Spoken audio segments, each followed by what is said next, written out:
I've always been very good at is creating my own little world. And I did that from early childhood. It's like, the guitar riff down now, now, now, down now, now, now, now in No Memory. It's quite reminiscent of, say, like Stone Satisfaction or, a T-Rex riff or something.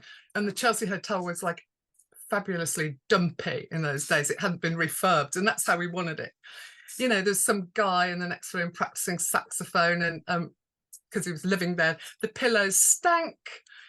Rob actually had to have his room fumigated because he woke up the next morning with orange juice was full of cockroaches. It was like a family hotel, and they always used to make me show my passport when we came in. I don't know if they thought I was a woman of ill repute or something. And then they got really sweaty, and the catsuit became kind of like clingy and sticky. And then the sound was absolutely diabolical. And they bloody well did advertise it. And so all the record companies turned up. They called it manic depressive in those days, but I guess these days they'd probably say bipolar. And he was suicidal very frequently. Throughout my whole career, I've always somehow managed to maintain that drive, even though I've fallen quite badly at certain points. Maggie K de Monde, welcome. It's fantastic to see you because I know that you have this reputation of being a very, very positive, warm, kind person. Carry on. So you got something to live up to here for the next hour. Okay. Oh my God, that's really nice. And it's really nice. Like I had a bit of a bad night and I'm thinking, oh God, we've got to do an interview, but I'm going to enjoy this and I'm going to feel bad. So I hope you do too. But I want to take you back, first of all, to your childhood and ask you about the family, your family that you were brought up in, what sort of music they heard and whether they were a creative family in any way. Do you know, first of all, I think I was really, really lucky that I had a very happy childhood. And do you know what? Sometimes I think back to my very first memory and I just remember I was sitting in a high chair that was blue. I remember the tray was actually blue. And I just remember shafts of sunlight coming through into the kitchen where I was. And I felt happy. I just felt happy, which was really, what an amazing thing to have that as your sort of first memory. Yeah, I had a happy childhood. I grew up in Handsworth Wood in Birmingham before we moved to Harborne. My parents were very much into music. My mother particularly, she had a really big sort of, choice of stuff she listened to, including Edith Piaf, Percy Sledge, Iron Butterfly, Kraftwerk. I mean, you name it. My dad was just a huge Sinatra fan. My mother danced. She danced a lot and she was very glam. And my father, bless him, he liked to try and dance and tap his fingers. But I think actually that he didn't have a very good sense of rhythm. I think he was also a bit tone deaf. His dream was always, bless him, around the Scarlet Fantastic period, he said he wanted to do a duet with me. Bless him. It was a bit bonkers. But it never happened. He'd have had to have had a lot of singing lessons. So I don't actually think you can, if someone's a bit tone deaf, I don't think you can actually teach them to sing. But he loved his music, he was such a Sinatra fan. I think I know every single word to Strangers in the Night. So yeah, so it was a good childhood. Starting off in Handsworth Wood, I had a brother, we made mud pies and put flower petals on them. I used to save worms, and we had little sales in our shed, sell off old teddy bears and things. It's quite fun. When did you sort of exhibit a talent for singing and performing? Oh my goodness. One of my very first performances, I was in Weston-super-Mare with my little friend Tina Peters, who was about half my height. I think we were 11, and we decided to enter the talent competition at the big, whatever it would have been, one of those great big sort of theatre places. And so we practiced and practiced at, I think it was her aunt's house we were staying at. We practiced Chitty Chitty Bang Bang and Green Sleeves. So we were very nervous and we went up anyway. And so there was a pianist on the stage and he said, "Have you got your music with you?" We just went, no. Anyway, we stood. I'm sure we were absolutely diabolical. We did get a consolation prize. We got some chocolates, but I think that was one. Oh, actually, no, I was doing things at school before that. I think the first play I was in, it was a musical play, and it was in my infant school, and I played a raindrop, which is very sweet. I wore little wellies and a plastic mac, and I had an umbrella. So, were your parents always supportive of you going into that direction? Because you went to drama school when you were a teenager, didn't you? So I just wondered how supportive they were, because if I think of my parents, they were very working class, in the effect that you've got to do something that earns a living, you know, don't go into something creative. Do you know what? Yeah, I mean, that generally is the thing, isn't it? But I guess I was let off the hook, actually. They were very kind of tied up with their own lives. They were very busy people, and they were both like hugely supportive of everything I decided to do or not do. I mean, I went to uni after sort of traveling around and stuff, and you know, I did my A-levels early, and school was a nightmare for me, but that's another story. But I met Rick, who was in Swans Way. Well, he was in the first band with me as well, Playthings, before Swans Way, and then we were in Scarlet Fantastic together. We met at uni, and I left uni. I didn't stay and do the course. And you know, a lot of parents would probably be annoyed about that kind of thing. My parents didn't mind at all. Absolutely fine. And my mother, bless her, has been really encouraging throughout my whole life, you know, and if I've needed a loan at any point, she's helped me out as well, which is great. I mean, I feel very privileged and very lucky, and always believed in me. They never made me feel bad for, you know, not achieving what maybe some people think is thought of as success. I mean, in my humble opinion, I do what I do because I enjoy doing it, and I've had some success along the way. And you know, there's still people out there that like what I do and everything. So there's never been any negativity from my mum, and my dad, as I say, was always very supportive. He ended up living in Cape Town, South Africa, and when the Scarlet Fantastic stuff was out, he used to go around the radio station trying to plug me. Bless him. Oh, he's not alive anymore. He died quite young. Bless him, and he actually died wearing a Scarlet Fantastic t-shirt, which is quite sweet, isn't it? Oh God, yeah, that's actually very sweet. I know. You went to the Birmingham Youth Theatre, so I'll just take you back God, before university. Did you have a teacher or a mentor there that actually really passed on information that you have held with you for your life? I have to say, not at the Birmingham Youth Theatre, but at my primary school, there was this brilliant woman called Miss Beach. And then there was the other guy, Mr. Marshall. He was this great big fellow, and she was this petite woman, and they were so into like music, poetry, drama. I was in my element at primary school in Holborn, Birmingham. I absolutely loved it. That just brought everything. And I was encouraged, you know, and every time I wrote a poem, the headmaster would come in and they'd take my poem, they'd read it out in class, you know, it made me feel good about what I did. Unfortunately, the secondary school didn't work like that at all. It was just putting people in boxes and trying to get them to do what they thought you should do, you know, blah, blah. Hated that. Regarding the Birmingham Youth Theatre, I didn't actually last too long in that. I got thrown out for talking too much, not paying attention, you know, going out, having a fag. I was just a naughty girl, really. But, okay, you went to university, and that's where you met Rick P. Jones. Yeah. What was your first impression of him? Was it just because you know, fancied him, he was good looking, or was it his talent? What was it about him that you were really attracted?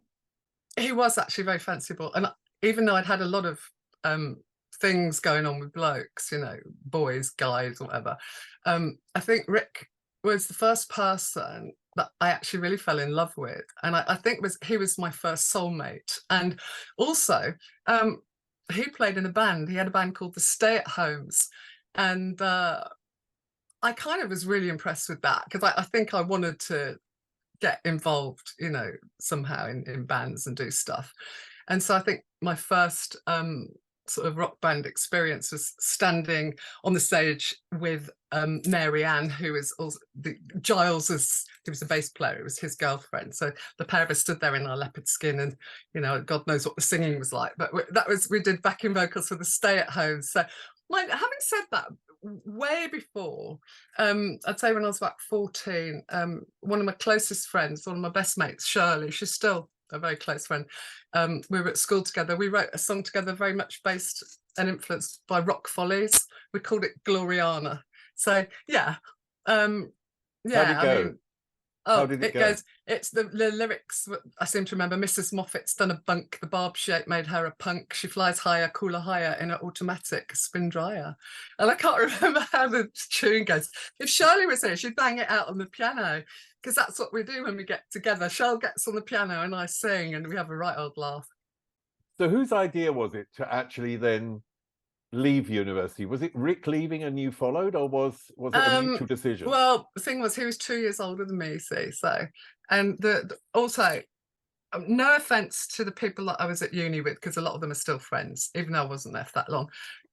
I had lived quite a life beforehand, and I was having such a great time in Birmingham, partying, you know, going to the Rum Runner, just enjoying a great time. I found it just wasn't rocking my boat at university. It wasn't stimulating me. I was quite bored. I wanted to go back to Birmingham. And actually, because I was in Canterbury, and actually Rick, as I say, he was 2 years older than me. He stayed on and finished his degree. I moved back to Birmingham, and then he came back to Birmingham and lived with me. And then we just lived together for like 10 years. Amazing.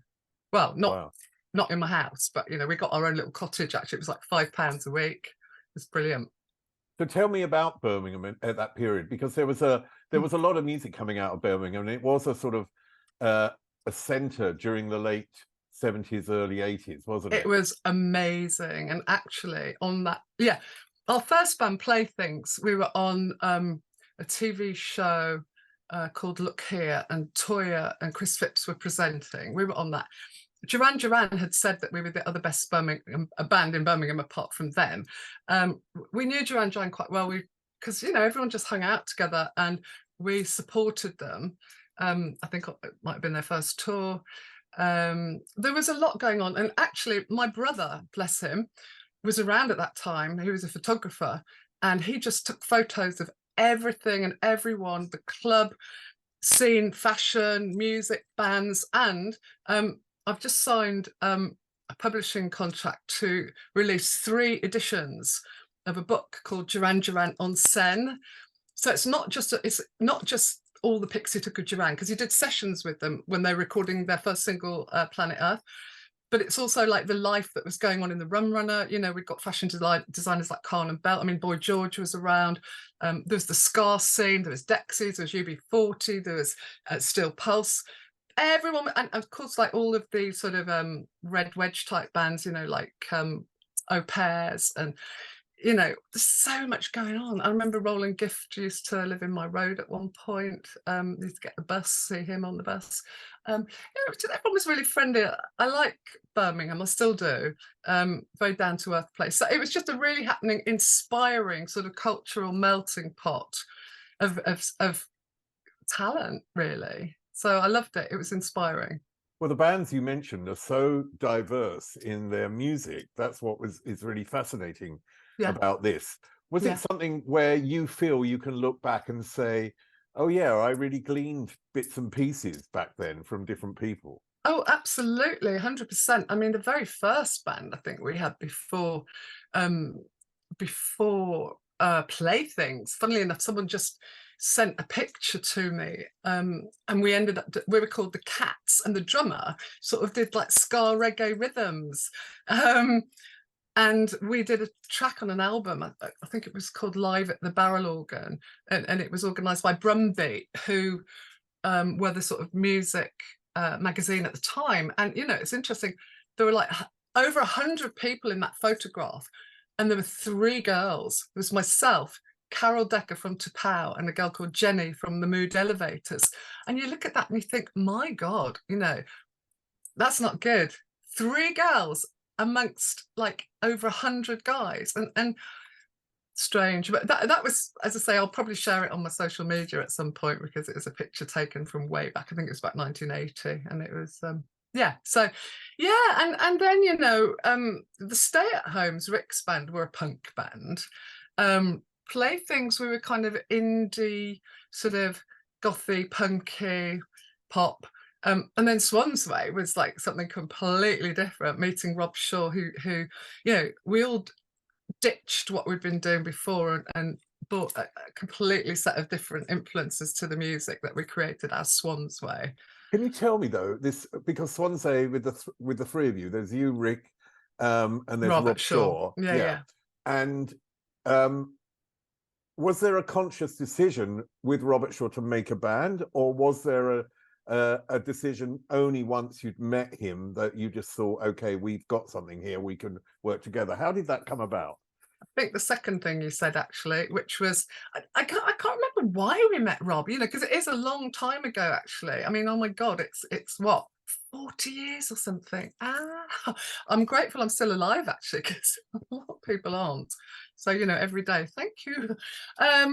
So we met Rob, and I can't remember what the purpose of the meeting was originally, or whether we just sort of stumbled across each other, but we bonded. The three of us really bonded. And I think, you do things sort of instinctively, intuitively. Well, I do. And we decided we wanted to do something together, but we weren't exactly sure what or how. So we thought, first of all, we'll ditch the instruments that we're used to playing, and we'll all do something we've never done before. So it's like, it's a nuts idea. I know, it's ridiculous. I mean, it's mad. Who would have thought it would have ever worked? But I mean, that's, hey ho. We had some weird insight into why it might work. But so it's like, Maggie, you play drums. And I'm like, oh, all right then. Rick, you play double bass. Okay. Rick's like a guitarist. And Rob, bless him, who was an amazing singer, still is, and a great lyricist. So that was the bones of the band, a three-piece with me doing the rhythm, Rick on the double bass, and Rob singing. And the song Soul Train was one of the very first songs that we wrote, and it was just basically written, drums, double bass, and vocals. I mean, later on, Rob did bring in a saxophone that he couldn't play, but he made some interesting noises on it, and he did play a bit of acoustic guitar later on as well. So, but you hooked up somehow with Simon M. Woods, didn't you? Oh my God, Simon Woods, yeah. Tell me about him then. Okay, I'll keep it sweet. We were all living in at that point in Balsall Heath. This is where all of the bands and sort of musicians and fashion people were living, in like charity housing. Flat sounds a bit weird. It was a company, churches and district housing. We all got really great flats. So me and Rick were in this little tiny flat with two double basses. It's a bit of a squash. And next door, it turned out, Simon Woods was living with his family. And we used to babysit for Simon, me and Rick. And Rick would be ear rolling because we knew that he had been UB40's manager. So Rick was ear rolling him. Oh, I forgot to mention, of course, there's UB40 around as well. Yeah, I was actually in a little film with them called Dance with the Devil that you can find on YouTube. I was looking at it the other day. It's sweet. So Brian Travis directed it, bless him. Okay, so yeah, Rick was talking to Simon, and we used to rehearse in our bedroom there as well, tiny flat. And Rick said to Simon, why don't you come over and hear us rehearse? And so Simon did. And Simon said, I want to manage you. So, and it kind of, because he'd got the contacts, which was great. I mean, we had talent, we couldn't have got a deal if we'd not got something going. But we signed a publishing deal. I think it was with CBS at the time, although they all keep changing. It turned into Sony, but I think it was CBS at the time. So we signed a publishing deal with them, and actually I think that was after we'd recorded. I think Simon paid for us to go and record our very first single, which was called Theme from the Balcony, and we recorded it in Jacob's Studios, which was a residential studio. I got fond memories of that, actually. I think that was was that 82? It might have been. But again, we were trying to be our normal radical selves, and we decided we had to record this single with absolutely no EQ on it. So that sort of, the engineer was a bit stumped when we said, no, we don't want any EQ, no EQ. So I think everything was like turned to naught, and we just had to record it as it was. So sort of organic, natural. Actually, it doesn't sound too bad. And that's where Rob is playing a do, do, do, do, do on the saxophone. It's called Theme from the Balcony. Yes, Sweet Memories, actually. When Theme from the Balcony was released, and it wasn't a hit, and I just wondered at that point, because when you're tracing your dream, and I know this very well as well, you know, you trace your dream, you get the knocks, and it can be quite difficult. Can you remember back how you felt at that point, and how you got the drive really to keep pushing? You know, that's a really interesting point about having the drive. Throughout my whole career, I've always somehow managed to maintain that drive, even though I've fallen quite badly at certain points. And if you like, I can tell you about one that was just a dreadful thing that happened. But anyway, do you know, I think we were just so excited. We were so young.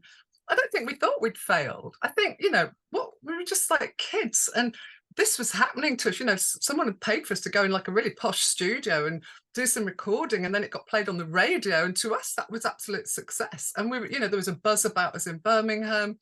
It was all good. We were buzzing. We didn't feel like we'd failed at all. I mean, for us just to have a record out was, you know, that was amazing. We hadn't I don't think we expected it to be a hit. I can't remember who played it. Someone, would it have been Peter Powell or Simon, somebody or other? But I mean, we had quite a lot of credibility in our own hometown, and we had a certain look and a style, and people were picking up on us because we were doing quite a lot of live gigs, and the feedback was all really positive. So I don't think we felt we'd failed at all. We felt we were on a mission, at the beginning of a mission. So. Oh, fantastic. Although talking about drive, I find this really fascinating because I believe that everyone who's successful, their drive is based in some sort of childhood wound. It's based in the past, in their early days. You know, you can sort of base Interesting. If you look at Tina Turner, it's often it's about her childhood and the things that happened to her when she was really young. If you look at Madonna, the need for attention comes from when her mother died.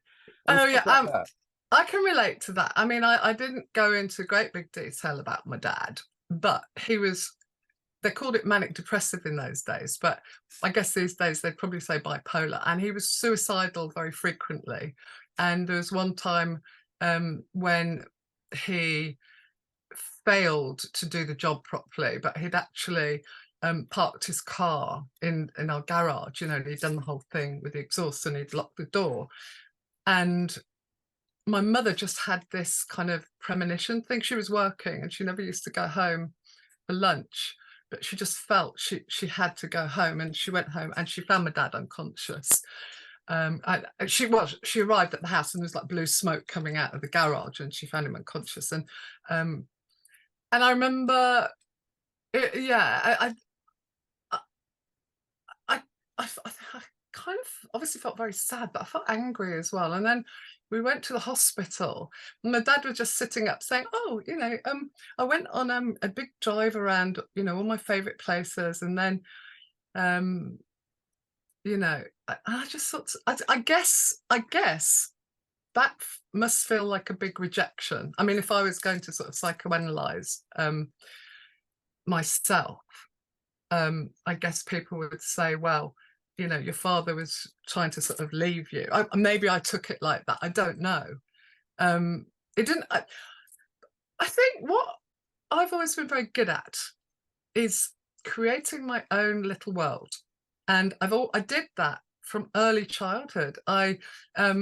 That's why I say I had a happy childhood. I have really happy memories. Me and my brother had a good time. Our parents were doing their own thing. My dad had his ups and downs, but he had a lot of ups as well. So, you know, those are just a few incidences. But I've told you that because you mentioned about this, you know, the need for attention, or I would say rather more than attention, what's the word I'll be looking for?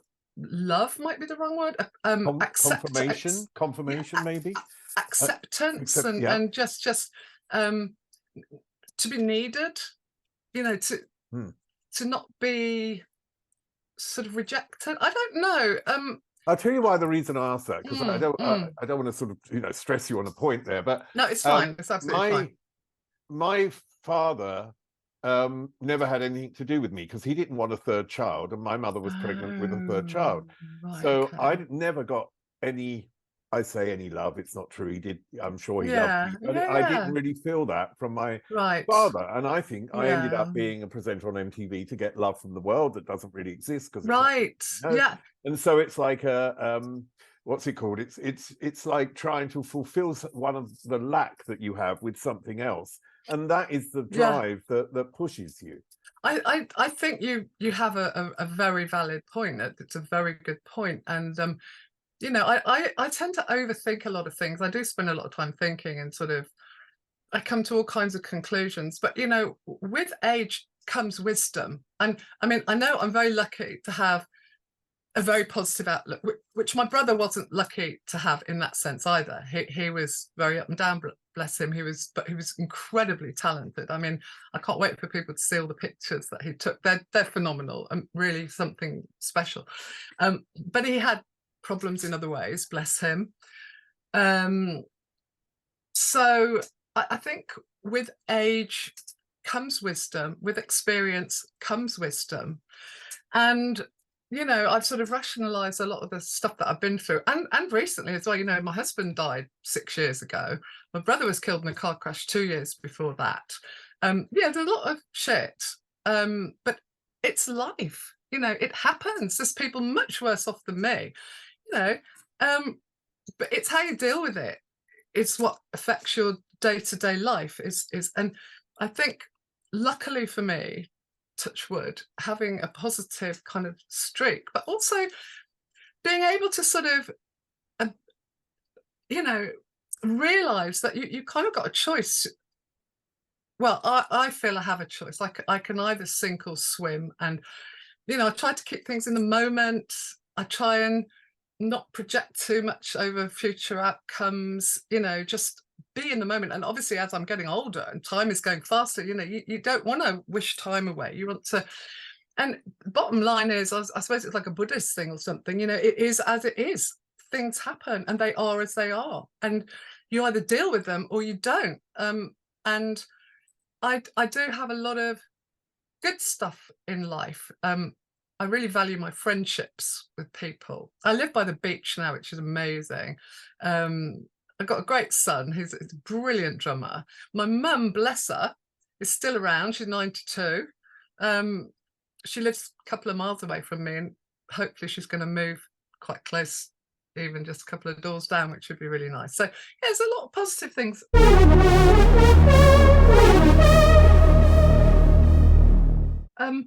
Let me take you back to then, this really positive time as well, when things really did pick up, when the second single come out. Oh yeah. Soul Train from Swans Way, and you were in New York, weren't you, as well, recording. Can you tell me about that period?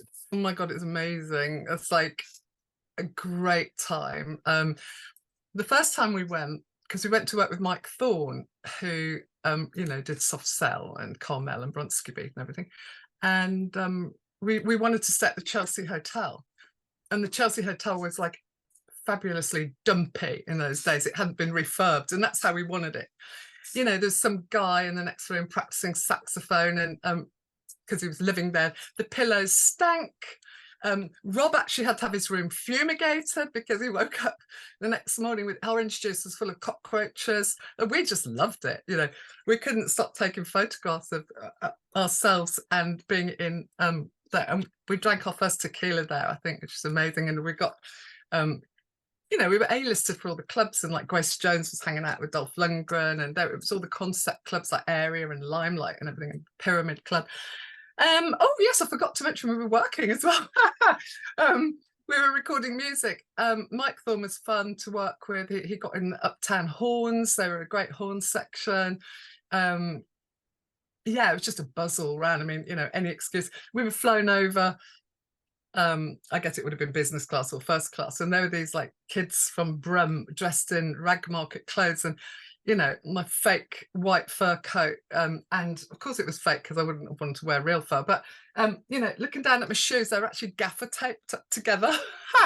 That we looked the business. So yeah, I mean, it was a really, really, really fab time, and I'm very grateful that And you worked at, or you recorded at Electric Lady Studios, didn't you? Which certainly did. Which was set up for Jimi Hendrix, actually, because he wanted certain specific things in a studio, and then you had all these amazing people who had recorded there, including you know, Stevie Wonder had been there. Amazing. So, I know, it's just incredible. We were so lucky, and it was just a really good experience. And we went back a few times actually, and we didn't go in the Chelsea Hotel again. I can't remember where we stayed, Milford Plaza or something, and it was like a family hotel, and they always used to make me show my passport when we came in. I don't know if they thought I was a woman of ill repute or something, because I was been wearing, like, you know, leopard skin and fishnet tights, and sort of, you know, not too far from 42nd Street. They probably thought, oh, should we let her in the hotel?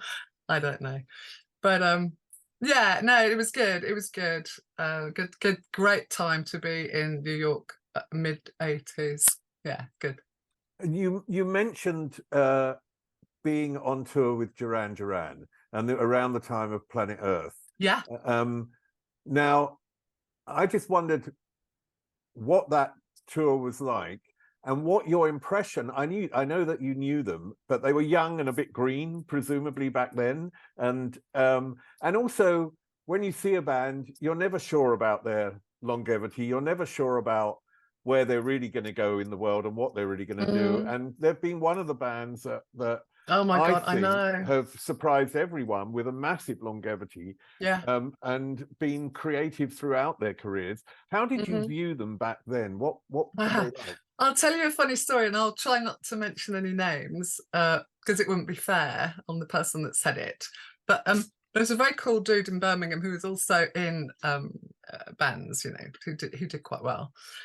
And it was a long time ago, but you know, we would all record our demos and stuff at Bob Lamb's studio. Bob was the guy that produced the first UB40 album. You know, it's just a very basic one. I don't know if I'm now referring to the demo of Planet Earth, or I don't know if I'm referring to the finished version, but we were having one of our normal sort of regular late night gatherings around it, this person's house. I won't say who it was. He was a musician. He's a he. And he brought in, I don't know how he got it, but it was an early copy before it was released of Planet Earth. And he said, hey guys, what do you reckon to this? And we all listened. We're all sort of like, And he goes, it's not very good, is it? It's not going to do anything. And he goes, shit, isn't it? Well, he was wrong. This was a period where you know, the second single, Soul Train, was successful, and that came along. How did your life change at that moment? Do you remember a change? And that, of course, was produced by John Walters, who used to be in Landscape. A change. Well, we did Top of the Pops and everything. I think we were so sort of, we were proud of our Birmingham roots, and we were proud of our individuality, and we liked to think that we weren't sort of lumped in with anyone else. I know there were a lot of bands that were called sort of new jazz at the time, like Sade and Carmel and Blue Rondo à la Turk and various people, but we weren't really like them, actually. I think we're quite hard to bag, you know, with what we've done as Swans Way. How did we feel? How did it change us? It really didn't change us at all. In fact, I remember, God, because, you know, we used to get put up in really nice hotels. The record company spent a lot of money on us. I think Simon Le Bon used to, not Simon Le Bon, Simon Woods used to pay us £50 a week. That was a fortune back then. Because of the pull of fame and success and doing what you want to do, you can be extremely naive in terms of contractual things, in terms of what you deserve to have. Whereas when you get older, you have a completely different view of your worth. Yeah. Were you like that, do you think? Do you think you had this sort of essential naivety back then? Maybe everyone. I think when it came to sort of business and contractual stuff, you know, we did get to use the top lawyers and stuff for the publishing contracts and the recording contracts. But I think we're just so giddy, you know, having fun and giggling, and you know, we were probably very naive actually, and probably should have done things differently, but we didn't. And we really had a lot of fun. And as I say that we just concerned ourselves with all the normal stuff that we always concerned ourselves with. I remember there's a party thrown after we'd done, I think it was Astoria, Swans Way, and there's a big party thrown at I think at the Gore Hotel in Kensington, and the really lovely guy used to be the editor of Melody Maker. What was his name? Steve Sutherland. He was so nice. He'd done a feature on us when we were in Brighton one time and put us on the front cover, and he was talking. I mean, we all had a lot to drink, and he just found it amazing that all I could talk about was my new fence I was getting in the garden. I think it's just like, I don't know, maybe a Birmingham thing. We're just kind of, oh, fame, whatever, you know, come on, let's just be pleased about the new fence. This was a period of success. And I suppose, I mean, there are always many factors why a band splits or disintegrates or things change. What was the reason behind you as a band at that point changing? Because obviously you and Rick stayed together. Yeah, we did. But Robert went off to do his own thing. But yeah, he certainly did. He did a thing called Mighty Math. He's so creative, Rob. He always does great stuff. He's an amazing artist now. I mean, just absolutely brilliant. Digital, spiritual photography. It's just gorgeous. I think, I mean, you know, always excited, always wanting to do new things, always kind of hungry for experiences, hungry to create more. I was passionate about being creative, and the whole thing with Swans Way sort of, you know, it slowed down. We'd done our album, you know, we had a good degree of success, but then I think, I don't know, it just seemed to be dragging. And me and Rick started getting passionate and excited about doing something completely different, you know. So it sort of just petered out. This all happened actually with hindsight, looking back, it all happened in quite a short space of time. But, you know, when you're young, that's something else I'm realizing.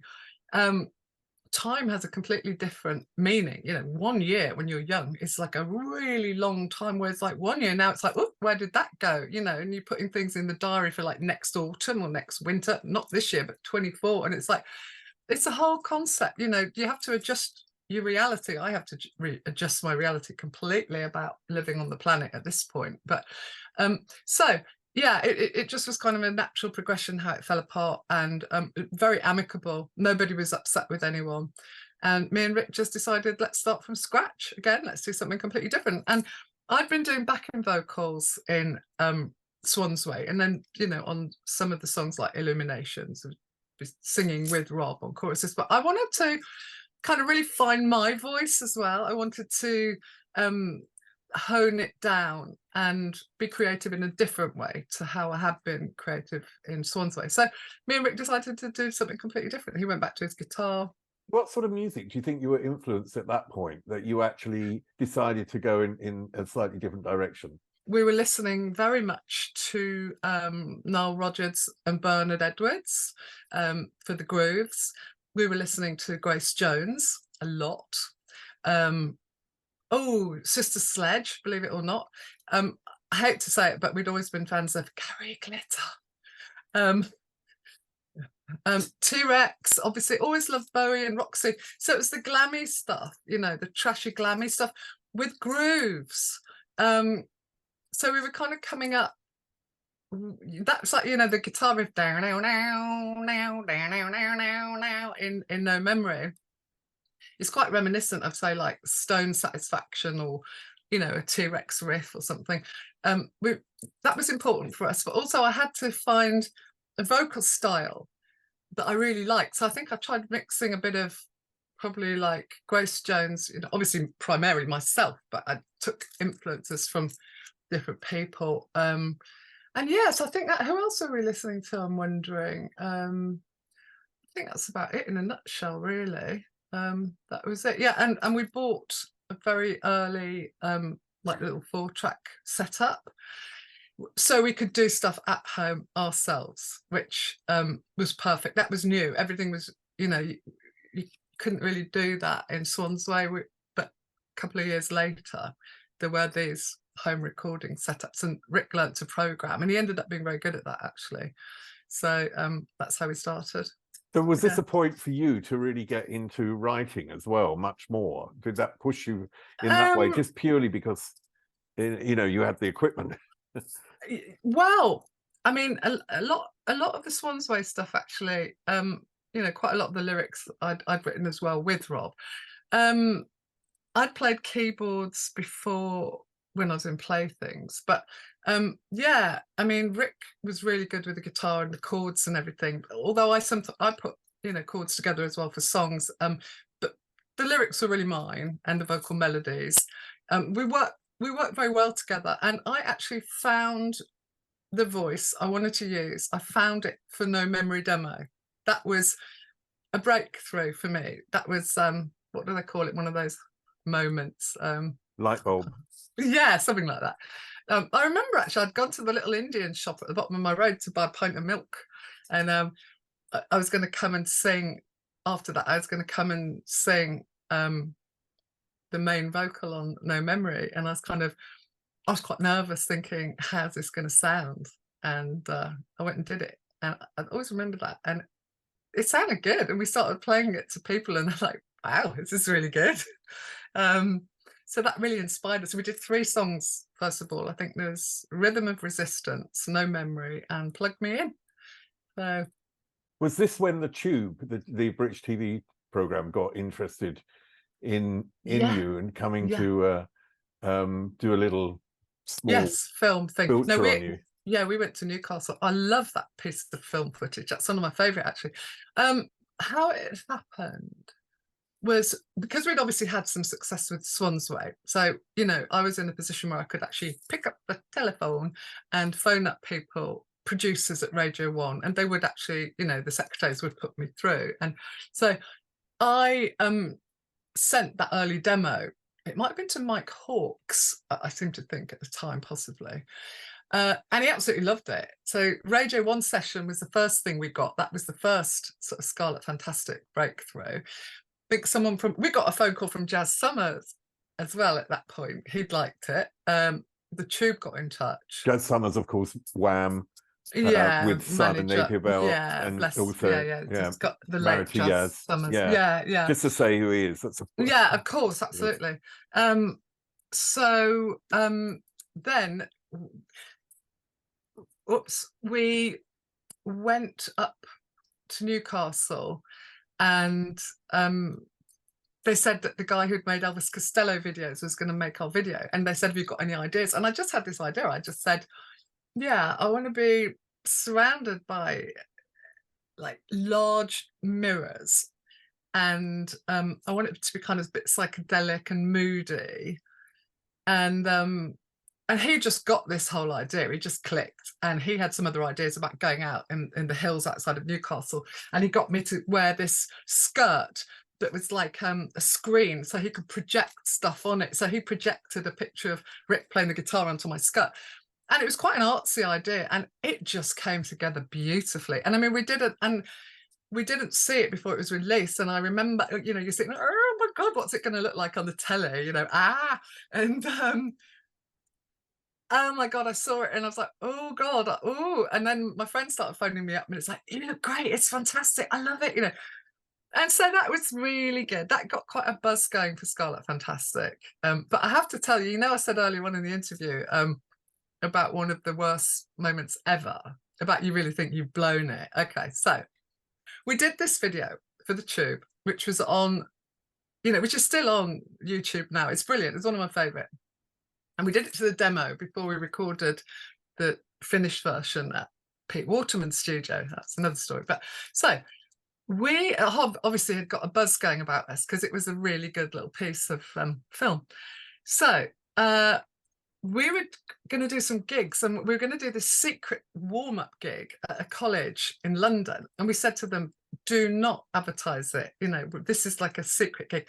And also, I don't know what me and Rick were thinking, but we had with us as a backing band, like, and they were very good, but they were like a reggae band from Handsworth, with a keyboard player and a bass player. And I don't know,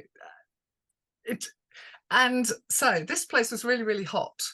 I was wearing this white satin catsuit with very high heels, and the ceiling was really, really low. So sort of like that. And then I got really sweaty, and the catsuit became kind of like clingy and sticky. And then the sound was absolutely diabolical. And they bloody well did advertise it. And so all the record companies turned up. And it's like, I could see, as this is all going horrifically wrong, I could see each one leaving until there was like, you know, virtually no one in the room. And oh my God, I was so and we played a really bad gig. We were dreadful. You know, I remember we had a manager at a time called Jack Stephen. He was lovely. He lived in Chiswick. We stayed with him, and I remember I just went to bed and I pulled the duvet over my head and cried my eyes out. And we did have to work about a year to get back kind of what we'd lost, because everybody just thought, oh God, they're shit, you know, they made a great film, but they're just rubbish, you know. But actually we pulled it all together in the end. And where there's a will, there's a way. Exactly. You know, we talk about failing and falling. I mean, I did my massive, great big fail in public in front of a load of people. You feel it's the most awful thing doing it on stage in front of people. You're so vulnerable. But yeah, I picked myself back up.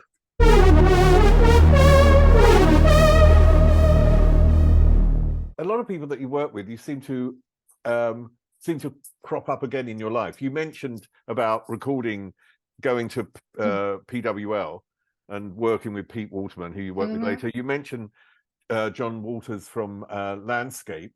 Yeah. Einstein a Go-Go, brilliant song. And yeah.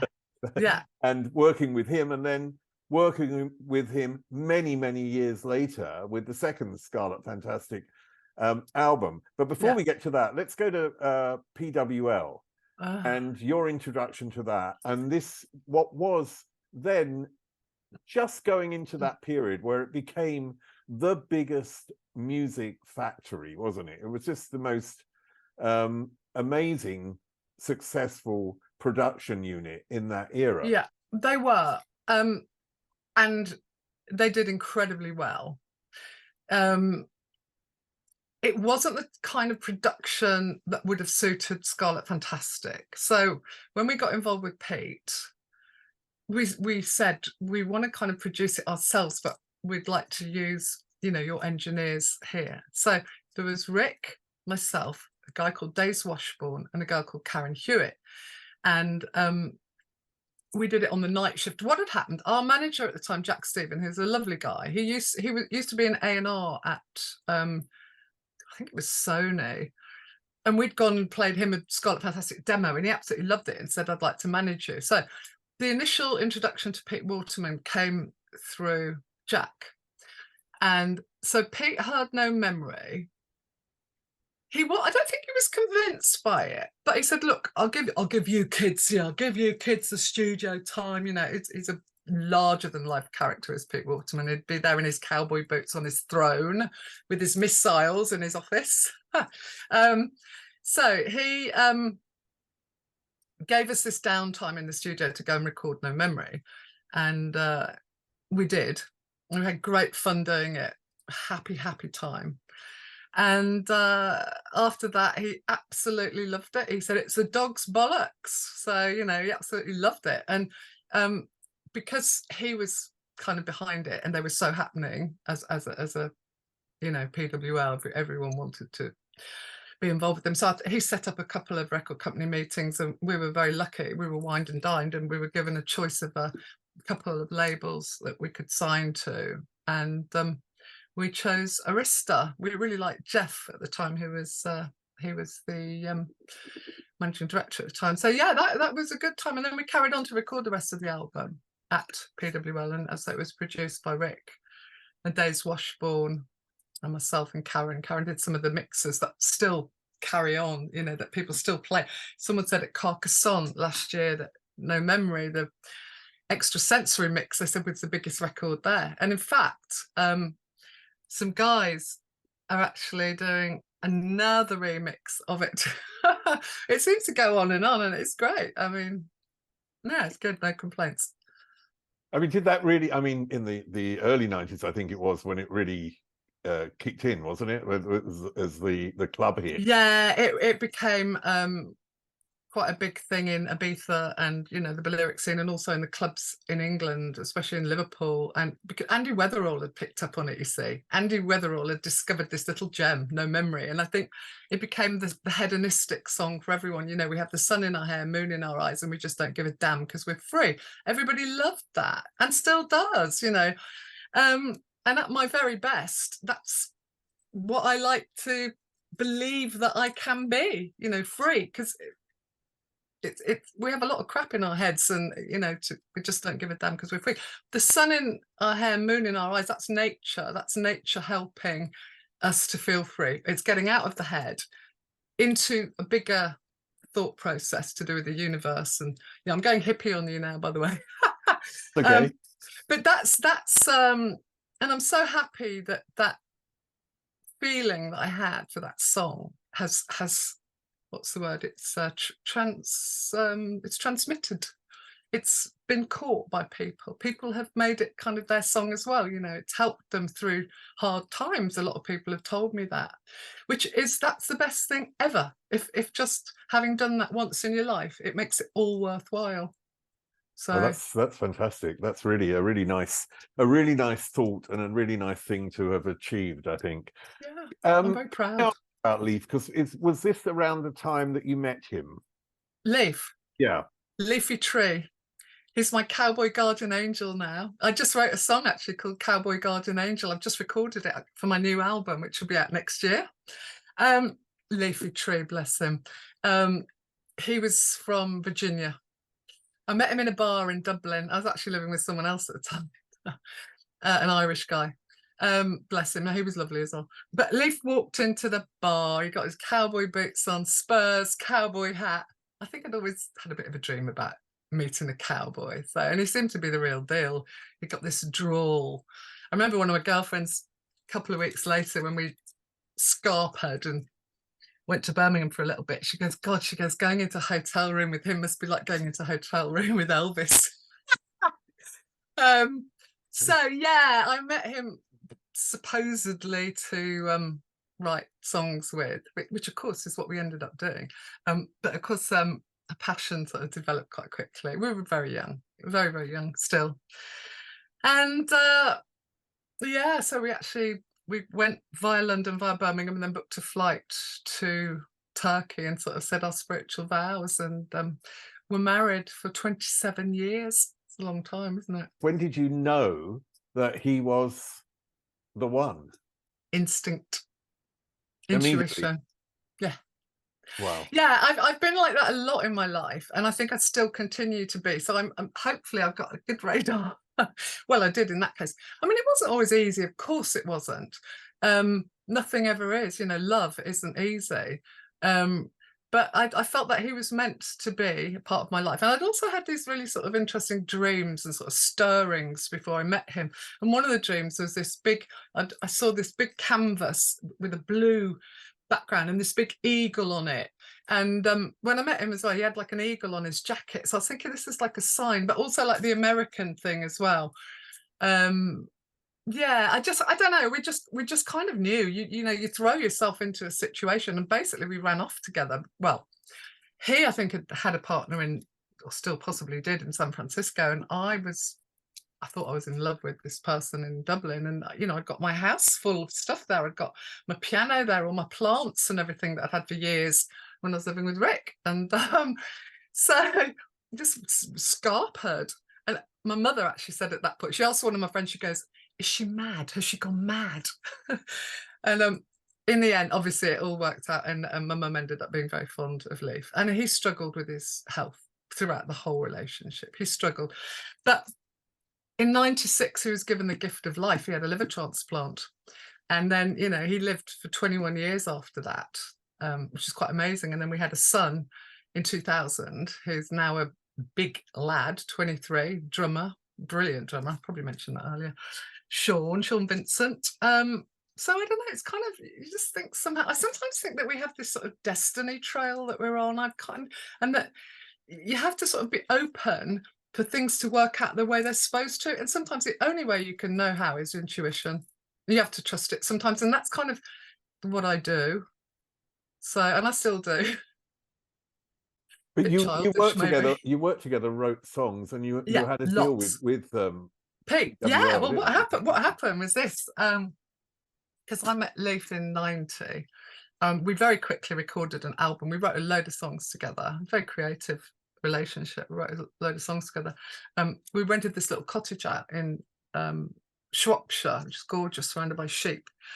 And we used to drive into Birmingham every day and go and record it with Bob Lamb. So we did an album called Pilots of the Impossible.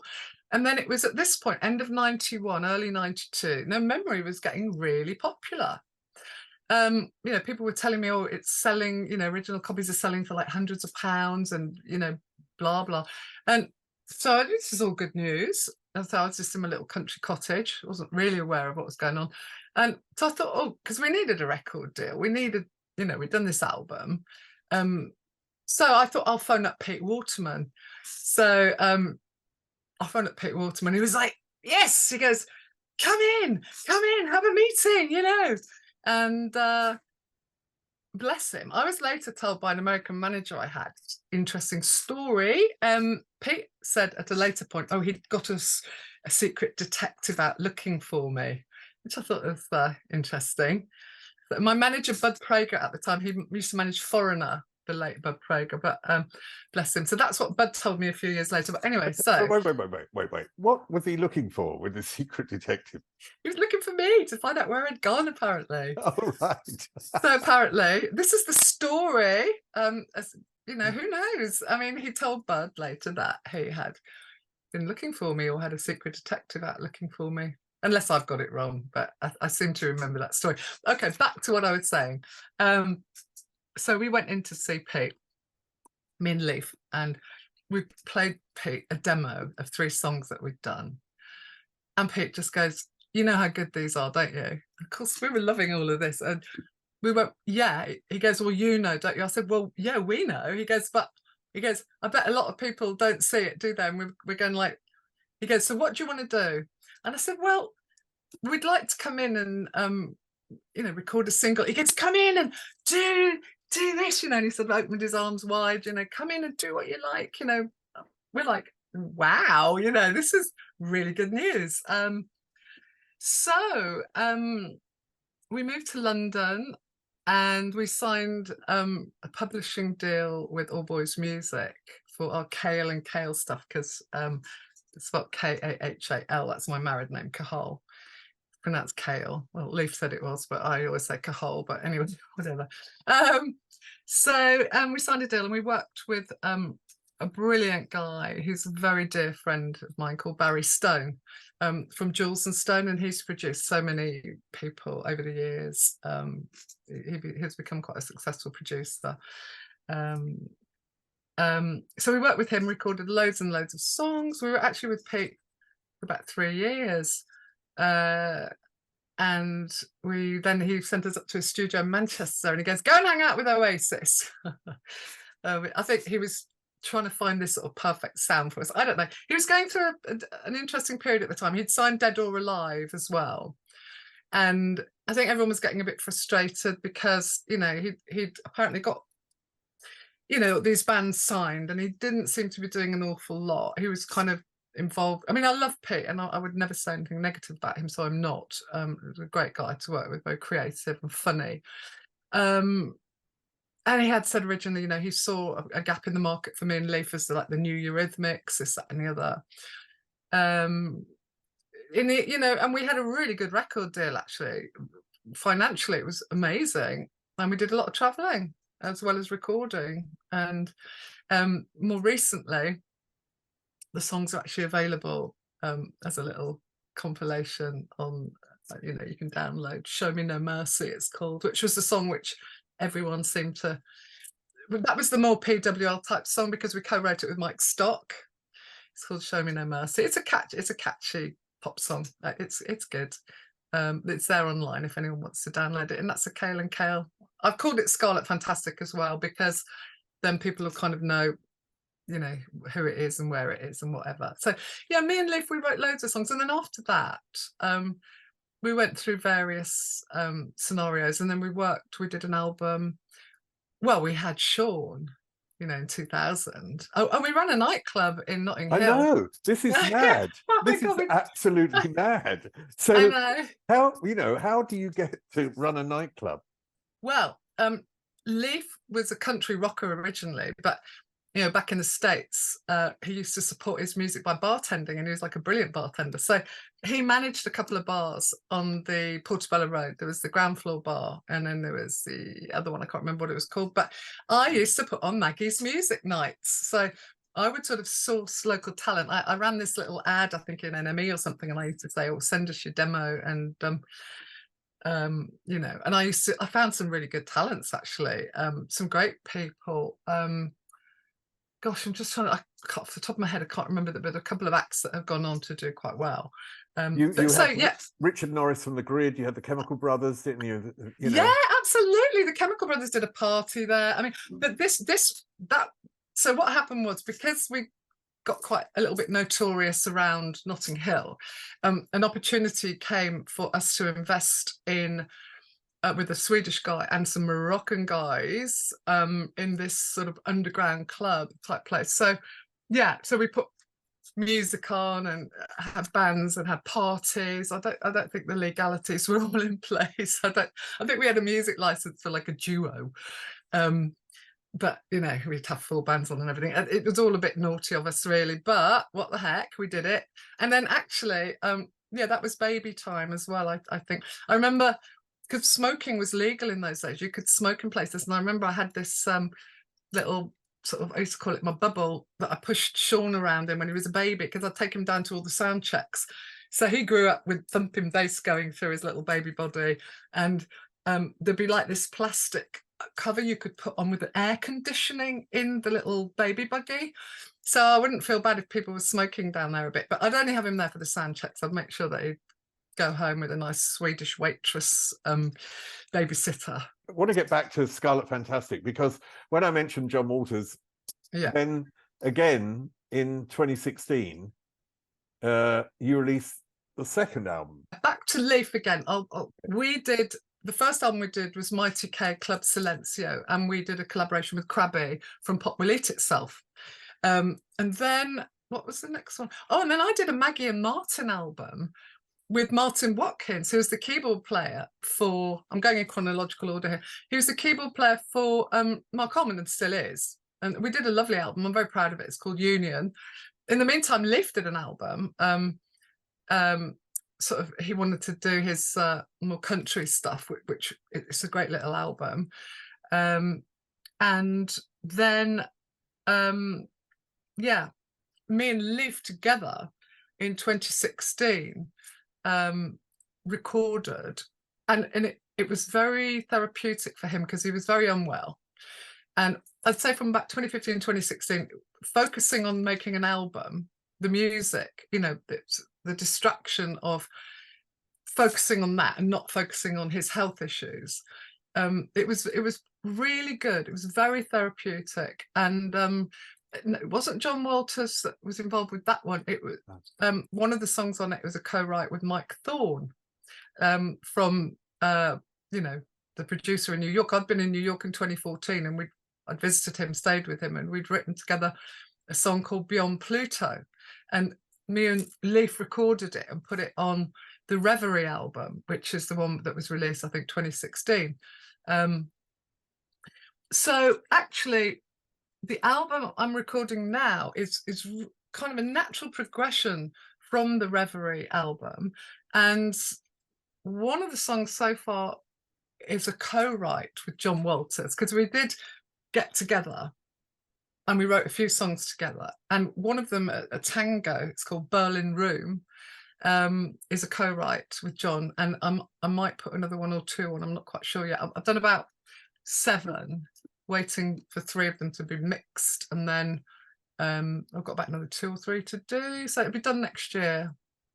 So yeah, and it's nice to go back and work with people that you had worked with in the 80s. I did that both with John Walters and Mike Thorne. So I think what's interesting is that you can hear, especially with Reverie, you can hear development, but at the same time you can hear the history. Do you see what I mean? It's like, it feels like a mixture, which is very clever, and it feels like you haven't stuck in the past. You've actually, you hear the development, what I'm trying to say. Thank you. I always thought it's important to, you know, move on to try and create something new. I wouldn't just want to regurgitate what I've done in the past. I mean, I think it's great that people, you know, reinvent songs like No Memory, you know, remixes and stuff. That's absolutely brilliant. They're putting their own take on it. And obviously I've done sort of acoustic versions and stuff because people just like that song. But in terms of style, I wouldn't try and purposely, it just wouldn't make sense to me to go back. Interesting, I mean, I'm watching I don't know if you saw it, it's great, it's on iPlayer at the moment, the Picasso documentary, Beauty and the Beast. He comes out with some really interesting things, and he's always doing something new, he's always creating something new, always wants to move forward. I think what I do is probably, it's probably a mishmash of everything I've ever done, with maybe just some things of the moment thrown in. Like I work with some brilliant local musicians, and also this fantastic young engineer who I met. I was doing like a guest lecture at Brighton Uni for the production music students, and I met this guy, Sean Horsfield, and he's engineering all my stuff. It's really good because Leaf, you see, used to do all of that. And of course, Leafy's not here anymore. So I had to find someone else. And Sean Horsfield is absolutely brilliant. And as I said, I've got all kinds of people playing. I've got my lovely dentist on trumpet. I've got my piano tuner playing the piano. He's brilliant. He plays in bands as well. And my dentist is in jazz bands and stuff as well. So it's, as I said, I think it's kind of a natural carry on from the Reverie album. It's going to be another Scarlet Fantastic album, but again, it's something different as well. Different because I've co-written some of the stuff with John Walters, and of course Hi-Fi Sean's been mixing the tracks for me as well, and he's so talented and so creative, and he adds some lovely bits as well. So yeah, it's great. I want to ask you something at the end, because and I hope it's not too personal, but when my mum died, I looked after my mum for many years. Oh, bless you. And the last 3 years I stayed with her in England, and in the last 2 weeks got a hospital bed in the front room and slept next to her. And you know, like you do everything. Wonderful. And accompanied her right to the end. But the night before she died, in fact it was 2 nights before she died, but she went unconscious, she said to me what she wanted for my life. Oh wow. And she said, I want you to meet a man who is as kind to you as you have been to me. And then she looked at my life from the future and said, this is how I see your life going. How wonderful. Gave me this sort of, it's like a sort of a self-help library of books that is here in my memory.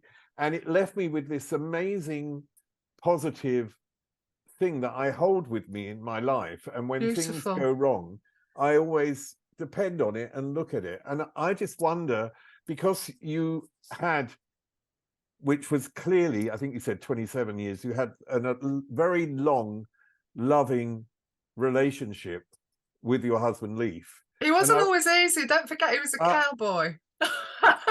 But what I just wondered, what he's left you with that is like a positive thing in your life. I do feel, touch wood, that there is someone looking over me. I mean, that's why I wrote Cowboy Guardian Angel. Before he died, and we knew it, obviously we knew it was coming because he'd had kidney transplant, bless him, as well in the end. And it was all going really well. And then suddenly his liver packed up, which is just very unfortunate. So he kind of went downhill and downhill and downhill. But because we knew it was coming, which was a blessing that we knew, it meant we could kind of clean the slate with each other. We could forgive each other for some of the awful things we might have done to each other, or some of the bad patterns we'd fallen into. You know, when you're with someone 27 years, it's a long time. And, you know, we went through a lot. And so we basically, we made peace. So, you know, he could go on, I could be peaceful in the knowledge that he's gone on to, you know, the greater energy, which we're all going there one day. I mean, you know, but I felt a sense of peace, and that, you know, we achieved what we'd set out to do. And I felt also that he wanted for me as well to, you know, carry on in my life doing music, and, you know, maybe meet someone else, which funnily enough I have. And funnily enough, he's American as well. It's just I sometimes think, oh, leafy tree, you set me up, haven't you? The guy that I'm with now is the loveliest man, very kind and caring, and he loves my music. He loves music, and we've seen so many great gigs recently. We saw Peaches at the weekend, we saw Grace Jones, saw Depeche Mode. Lovely man. And he's also a widow, and I feel that kind of, I don't know, that maybe there are people looking out for us, people up there. Oh, that's wonderful. So, I mean, we did talk earlier, and I'll just say this as a final comment. You talked earlier about what success is, and I've always felt success is actually doing, and almost the allowance of being able to carry on and do what you want to do, which you've always done, and which you are doing now. Yeah. And I wish you much success with the next Scarlet Fantastic album. Thank you so much. Everything they say about you is true. Your check's in the post. You're a lovely person. Oh, Maggie, bless you. Thank you so much. Thank you. You're lovely too. Up there is an interview I recommend. Down there is where you can find all the podcast interviews. And here is where you can connect.